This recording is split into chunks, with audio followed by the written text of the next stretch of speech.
अस्सलाम वालेकुम फ्रेंड, मैं अली बाबा रियल एस्टेट चैनल में खुश आमदीद। पाकिस्तान का नंबर 1 लर्निंग चैनल। इस चैनल पर आपको रियल एस्टेट के बारे में बताया जाता है। आप रियल एस्टेट के लेटेस्ट सीखना चाहते हैं, लर्न करना चाहते हैं तो इस चैनल के साथ जुड़े रहें। आपकी इन्वेस्टिंग और लर्निंग जर्नी में ये चैनल आपके साथ साथ है। तो यार, आप इस जगह पर इन्वेस्टमेंट कर दें, आप प्लॉट में कर दें। दूसरा कोई अगर आपको एजेंट या ब्रोकर मिलेगा, वो कहेगा यार आप उसमें अपार्टमेंट में इन्वेस्टमेंट कर दें। तीसरा मिलेगा, वो कहता है आप जो है हाउस कंस्ट्रक्ट करें, उसके बाद आप उसको सेल करें तो आप इससे जो है वो अच्छे रिटर्न कमा सकते हैं। तो इस तरह की बातें आपको बहुत सुनने को मिलेंगी। मुख्तलिफ़ किस्म के लोग मार्केट में आपको मिलते होंगे कि आप जो है रियल एस्टेट में अगर इन्वेस्टमेंट करना चाह रहे हैं तो आप फलां जगह पर इन्वेस्टमेंट कर दें, आप प्लॉट में कर दें, आप जो है वो अपार्टमेंट में कर दें, आप जो है वो रेंटल इनकम में कर दें। तो ये तमाम जितनी भी चीज़ें हैं ये आपको मार्केट में बहुत ज़्यादा सुनने को मिलेंगी। तो आज जो है जिस टॉपिक के ऊपर मैं बात करने वाला हूँ, जिस टॉपिक के ऊपर आज ये वीडियो बनाने वाला हूँ, ये टॉपिक बहुत ज़्यादा इंपॉर्टेंट है आपके लिए। आपने इसको एंड तक देखना है इस वीडियो को। तो आज मैं बात करूंगा कि रियल एस्टेट जो है वो डाइवर्सिफिकेशन जो है वो क्या होती है और इसमें आपने किस तरह जो है इन्वेस्टमेंट करनी है और अपने रिस्क को आपने किस तरह से काम करना है। देखें, जब भी आप किसी जगह पर इन्वेस्टमेंट कर रहे हैं तो आपको उसका जो रिस्क फैक्टर है जो आपको सामने ज़रूर रखने होते हैं कि रिस्क फैक्टर जो है उसको मद्देनजर रखते हुए आपने इन्वेस्टमेंट करनी है। तो ये कोई भी इन्वेस्टमेंट बुरी नहीं है। आप कहें कि कोई बंदा कह रहा है कि आप प्लॉट में कर दें तो आप अक्सर आपने जो है दूसरे जो कोई ऐसे ब्रोकर जो अपार्टमेंट के साथ अटैच हैं वो आपको कहेंगे आप प्लॉट में इन्वेस्टमेंट ना करें। कुछ प्लॉट के साथ अगर जिनकी अटैचमेंट है वो आपको कहेंगे अपार्टमेंट में ना करें। कुछ लोग जो है वो घर कंस्ट्रक्शन करते हैं और उनका जो है वो इनकी फील्ड घरों के रिलेटेड है तो आपको कहेंगे कि आप जो है घरों में इन्वेस्टमेंट करें। तो एक दूसरे की जो है वो बातों को बजाय हम उसको उनके बातों पे हमें जो है वो गौर करने या उनको क्रिटिसाइज करने के बजाय हमें इसका सलूशन जो है वो ढूंढना चाहिए। और एक जो बंदा इन्वेस्टमेंट करना चाह रहा है उसके सामने एक जो है वो हमें अनबाइस जो है वो एनालिसिस उनके सामने रखना चाहिए ताकि वो अपने उनकी जो डिसीजन मेकिंग है वो उसके हवाले से जो है उनके लिए आसानी हो सके और अपनी जो डिसीजन है वो अच्छे तरीके से वो कर सकेंगे कि इन्वेस्टमेंट करना चाह रहे हैं तो उन्हें किस जो है वो जगह पर इन्वेस्टमेंट करनी चाहिए। तो ये तीनों साइडें जो है आपको तीनों जो नज़र आ रही हैं प्लॉट, अपार्टमेंट या घर, इनमें किसी भी जो है जगह पर आप इन्वेस्टमेंट आप करें तो आपके लिए कोई मसला नहीं है। बहुत से ऐसे लोग हैं जो जिन्होंने अपार्टमेंट से भी पैसे कमाए हैं। बहुत से ऐसे लोग हैं जिन्होंने घर कंस्ट्रक्शन किए उसके बाद उन्हें सेल किए। तो घरों के जो है एक जो इस फील्ड है रियल एस्टेट की, इसमें भी लोगों ने पैसा कमाया। अगर आप प्लॉट की बात करें तो प्लॉट में से भी लोगों ने बहुत सा पैसा कमाया। ये डिपेंड करता है आपकी सिचुएशन पर डिपेंड करता है, आपके डिसीजन पे डिपेंड करता है, मार्केट की कंडीशन पे डिपेंड करता है, लोकेशन पे डिपेंड करता है, इकॉनमी पे जो हमारी जो कंट्री की इकानमी है उस पर डिपेंड कर रहा होता है कि आपने किस वक्त इन्वेस्टमेंट की, आपने किस साइकिल में जो है आपने इन्वेस्टमेंट की। अगर रियल एस्टेट का साइकिल जो है वो अभी अपनी पीक के बाद जो है वो डिक्लाइन की तरफ आ रहा है और वहाँ पर हम अगर इन्वेस्टमेंट करते हैं तो वहाँ पर हमारी यकीनन इन्वेस्टमेंट जो है वो चांसेस है डूबने के, हमारे जो है वो चांसेस है कम रिटर्न हासिल करने के। अगर हम अच्छी जो है वो प्लानिंग के साथ, अच्छे जो है वो डिसीजन मेकिंग के साथ, अच्छे जो है रिस्क कैलकुलेटर के साथ अगर हम किसी जगह पर इन्वेस्टमेंट करेंगे, अच्छे टाइम पे करेंगे तो ज़रूर वो आपको जो है वो वहाँ से रिटर्न अच्छे मिलेंगे। तो प्लॉट की अगर बात की जाए तो जितने बड़े बड़े डेवलपर्स हैं इन्होंने ना तो अपार्टमेंट में जो है इन्वेस्टमेंट की है, ना इन्होंने घरों में की है। इन्होंने लैंड खरीदी है, उस लैंड को डेवलप किया है और जो लैंड को डेवलप करने के बाद चंद सालों में जो है वो उन्होंने मिलियन और बिलियन जो है वो उन्होंने एसेट अपने बनाए हैं।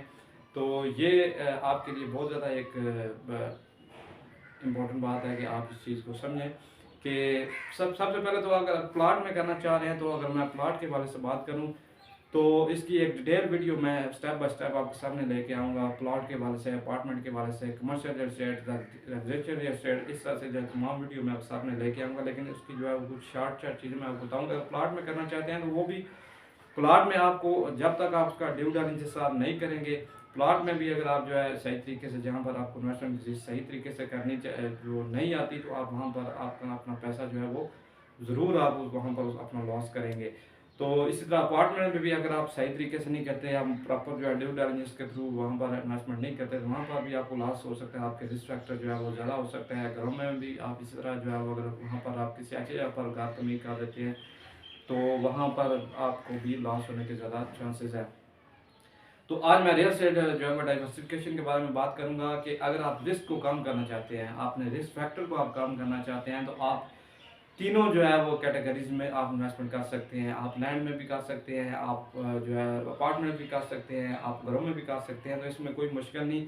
तो एक जो है एनालिसिस मैं आपके सामने रखना चाहता हूँ, जो मैंने जो है बहुत सी जो है चीज़ों से, बहुत सी वेबसाइटों पे और बहुत सा जो है रिसर्च के बाद मैंने ये चीज़ आपके सामने लेके आया हूँ कि अगर हमें इन्वेस्टमेंट करनी है तो हमें जो है वो रियल एस्टेट में डाइवर्सिफिकेशन किस तरह से करनी है। जितने बड़े बड़े लोग हैं इनकी जो है हर जगह इन्वेस्टमेंट होती है, इनकी जो है वो प्लॉट्स में भी होती है, अपार्टमेंट में भी होती है, इनकी इन्वेस्टमेंट जो है वो घरों में भी होती है, हाउसेज वगैरह में तमाम जो है पर इन्वेस्टमेंट करते हैं।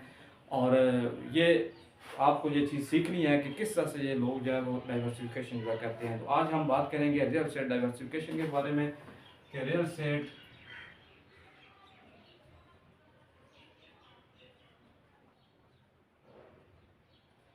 जो है क्या चीज़ है, इसके बारे में हम आज जानेंगे कि आपके पास मिसाल के तौर पर 3 करोड़ रुपये है।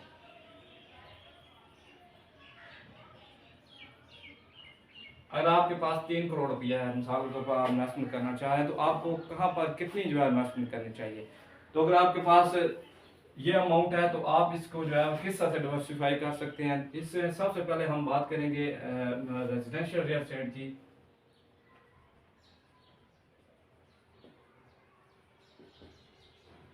देखिए ये रेजिडेंशियल रियल एस्टेट है जो है ना, ये बहुत ज़्यादा इंपॉर्टेंट होता है। आपने इस चीज़ को समझना है कि जब भी आप बिगनर्स हैं, आप जो है रियल एस्टेट की अभी फील्ड में नए हैं, तो हमेशा आपको जो है वो छोटी जो है वो इन्वेस्टमेंट से शुरू करना चाहिए। अगर आप उसमें रियल एस्टेट में इन्वेस्टमेंट कर रहे हैं तो आपको सबसे पहले जो है वो रेजिडेंशियल रियल एस्टेट जो है उसमें आपको इन्वेस्टमेंट करनी चाहिए, ना कि आपको अपने शुरुआत में ही आपको जो है कमर्शियल में इन्वेस्टमेंट करनी चाहिए। और सबसे ज़्यादा जो चांसेस होते हैं रियल एस्टेट में, एक अच्छी जो इन्वेस्टमेंट मानी जाती है मुख्तलिफ लोगों के जो है वो पॉइंट ऑफ व्यू से, कमर्शियल रियल एस्टेट अच्छी होती है, मुख्तलिफ लोगों के पॉइंट ऑफ व्यू से जो है वो रेजिडेंशियल रियल एस्टेट अच्छी होती है। तो मैं अपने एक एनालिसिस से आपको बता रहा हूँ कि रेजिडेंशियल रियल एस्टेट में जो है लोग ज़्यादा जो अच्छे जो मतलब कि समझदार लोग हैं तो वो ज़्यादा रेजिडेंशियल रियल एस्टेट में इन्वेस्टमेंट करते हैं। और एक सच से भी पता चला है कि कमर्शियल रियल एस्टेट जो है उसमें बहुत ज़्यादा रिस्क बहुत ज़्यादा होता है, और जो रेजिडेंशियल रियल एस्टेट है इसमें रिस्क जो है कम होते हैं। तो इसमें अगर आप मिसाल के तौर पर 3 करोड़ के पास अगर आपके पास कोई अमाउंट है, तो हम रेजिडेंशियल रियल एस्टेट में हमें जो है वो तकरीबन 50% हमें रेजिडेंशियल रियल एस्टेट में इन्वेस्टमेंट करनी चाहिए। इस 3 करोड़ में अगर 50% जो भी आप समझे कैलकुलेट करके देख लें तो आपको जो अमाउंट आ गई, तो इतनी जो है अमाउंट वो आपको रेजिडेंशियल रियल एस्टेट में इन्वेस्टमेंट करनी है। नंबर 2 पर है कि कमर्शियल रियल एस्टेट में,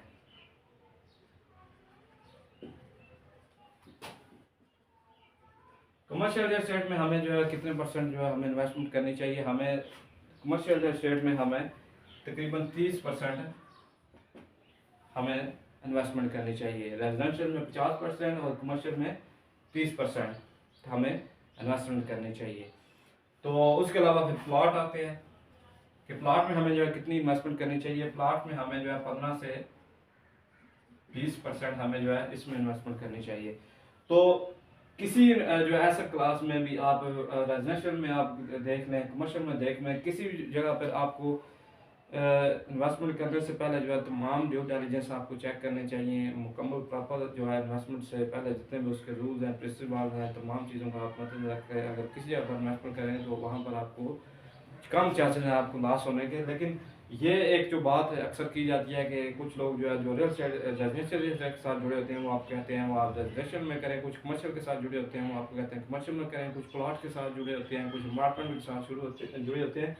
तो ये तमाम चीज़ें जितनी भी हैं ये आप चीज़ें इस चीज़ को आप इस चीज़ से आइडिया लगा सकते हैं कि जो है हमें किस तरह से जो रियल एस्टेट में जो है उस डाइवर्सिफिकेशन के जो एक कंसेप्ट है उसको हमने समझना है। तो अगर आप एक ही जगह पर करना चाह रहे हैं तो फिर भी आपको जो है ये बड़े जो आपको एहतियात की ज़रूरत है। या इस वक्त जब पाकिस्तान की बात करें तो पाकिस्तान में इस वक्त जो कंडीशन चल रही है यहाँ पर आपको पहले जितनी आपको ज़रूरत थी कि आप एक अच्छे तरीके से जो है अपनी प्रॉपर्टी को तमाम जो प्रिकॉशन को सामने रखते हुए आप करें। इसी तरह आप इस जो है जो टाइम पे जब पाकिस्तान की इकानमी जो है वो अनस्टेबल है, आप जो है इस टाइम पे आपको कोशिश करनी चाहिए कि आप प्रॉपर्टी में जब भी इन्वेस्टमेंट करें तो आप प्रॉपर जो है उसकी रिसर्च के बाद, प्रॉपर जो है सर्च के बाद और ड्यू डिलिजेंस के बाद आप इसमें इन्वेस्टमेंट करें। तो उम्मीद करता हूँ आपको मेरी आज की वीडियो आई जो है वो पसंद आई होगी।